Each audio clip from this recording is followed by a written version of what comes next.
나는 녹내장이 훨씬 무섭잖아요. 네, 녹내장이 되면 어떻게 시야가 보이나요? 우리가 사실 이렇게 정면을 볼 때 시야가 좁아졌다는 것을 잘 느끼지를 못합니다. 왜냐면 이렇게 정면을 보더라도 옆이 대충 보이지 않습니까? 네. 근데 우리가 옆을 보기 위해서 정면을 이렇게 보지는 않잖아요. 고개를 돌리지. 이렇게 그렇죠. 돌리죠. 그렇기 때문에 이 주변 시야가 좁아진 거는 상당히 진행이 돼야지 느끼게 됩니다. 네. 그래서 일반적으로 우리가 녹내장 환자를 보게 되면은 지금 왼쪽으로 보이는 게 정상 시야라고 그랬을 때 그렇네요. 가운데가 주변부부터 점차 좁아져 가지고 마지막에 말기 녹내장은 가운데 조그만 구멍 정도밖에 안 보이는 상태가 되는데요. 네. 이 마지막 사진 같은 경우는 우리가 터널 입구에서 반대쪽 터널을 보는 거랑 마찬가지다 해서 터널 시야 이렇게 얘기를 하고, 만약에 더 녹내장이 진행이 된다 그러면은 안타깝게도 또 마지막 남아있는 시야가 없어지는 경우도 상당히 많습니다. 네, 어떻게 보면 백내장보다도 더 심각할 수도 있는데. 네, 많이 무서운 병이죠. 그러면 녹내장은 이 시야의 변화 말고 또 함께 오는 증상들이 따로 있나요? 네, 일반적으로 우리가 아까 말씀드리기로는 이제 증상이 없는 경우가 많다고 말씀을 드렸는데요. 이 급성 녹내장 같은 경우는 증상이 있습니다. 첫 번째로 머리, 두통이 심하고요. 그리고 구역질 나고, 토하고, 그리고 눈도 아프고, 시력도 떨어지고, 이런 현상이 생깁니다. 근데 처음에 이런 증상이 나타나기 때문에 환자분들은 내가 몸살인가 아니면 감기인가 체했나 이렇게 생각을 하셔가지고 이 내과에서 치료를 받든지 아니면 집에서 그냥 쉬시는 경우가 있는데, 이러다 보니까는 안과 치료를 놓치는 경우가 있습니다. 왜냐하면 급성 녹내장 같은 경우는 한 5일 내지 7일 정도 아무 치료를 받지 않으면 실명까지 갈 수가 있거든요.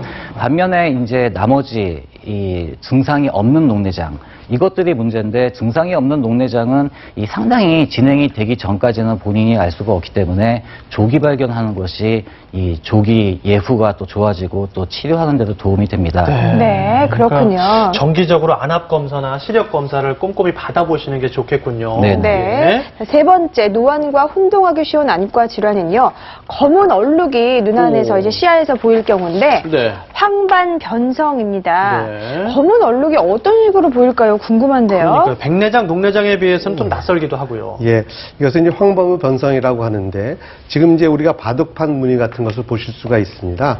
이런 차트가 있게 되는데, 지금까지 정상적으로 볼 때는, 즉 가운데 까만 점을 우리가 보고자 하고 그 주위에 선들이 삐뚤어 보이거나 휘어져 보이거나 검은 얼룩이 있는지를 이런 것을 확인해 보면은 우리가 황반부 변성이 있는지 없는지를 알 수가 있습니다. 근데 한쪽 눈이 좋은 경우에는 우리가 반대편 눈 나쁜 것을 모를 수가 있기 때문에 반드시 이 검사할 때는 한쪽 눈을 이렇게 가리고 보셔서 각 눈마다 이상이 있는지 없는지를 확인해 보는 것이 굉장히 중요하겠습니다. 그러면 교수님, 집에서 만약에 모는 종이 같은 걸 보고 시청자 여러분이 한 눈씩 가리고 이렇게 좀 적당히 떨어져서 본다면은 알 수도 있을까요? 그것도 쉽게 자가 진단할 수 있는 좋은 방법이 되겠습니다. 그렇군요. 근데요, 선생님, 가끔요, 앉았다 일었으면요, 별 같은 게 보여요. 예. 이렇게 막 뭐 날파리가 다닌다 그러나. 맞아요. 그게 황반 변성인가요? 그것은 조금 다른 병입니다. 날파리가 나르는 병은 이게 비문증이라고 하는 건데요. 네. 그것은 눈의 뒤쪽에 많은 부분을 차지하고 있는 유리체에 찌꺼기가 왔다 갔다 하는 겁니다.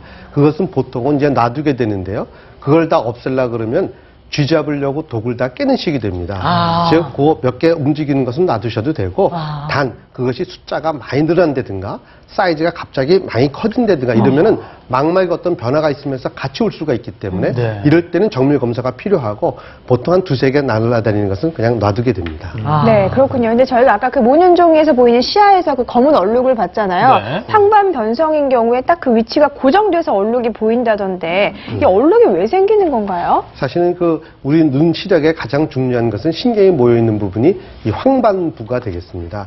이 황반에 가장 신경이 많이 집중되어 있는데, 그만큼 또 노폐물도 많이 쌓이게 됩니다. 노폐물이 많이 쌓이게 되면 그만큼 얼룩이 지게 되고, 그것 때문에 시력에 손상이 오기 때문에 고정돼서 그렇게 얼룩져서 보이게 됩니다. 그러면요, 선생님, 저런 점이 이렇게 안 보이면 이제 실명이 되는 건가요? 네, 치료법이 좀 치료법이 궁금하시죠? 궁금한데. 네, 그 치료법에는 우리가 보통은 사실 이미 시작되면은 그 다음에 더 이상 진행하는 것을 막아주는 정도가 되겠습니다. 왜냐하면 노폐물이 쌓이게 되면 그 뒤로 신생혈관이라는 것이 자라나기 때문에 이 신생혈관을 자라나지 못하게 광응고수를 한다든가 그렇지 않으면 항체를 주사를 한다든가 이런 방법이 있겠습니다. 네. 자, 이렇게 노안과 함께 올 수 있는 무서운 실명 질환도 있습니다. 여러분 꼭 잘 기억을 하셨으면 좋겠고요. 자, 이번에는 중요한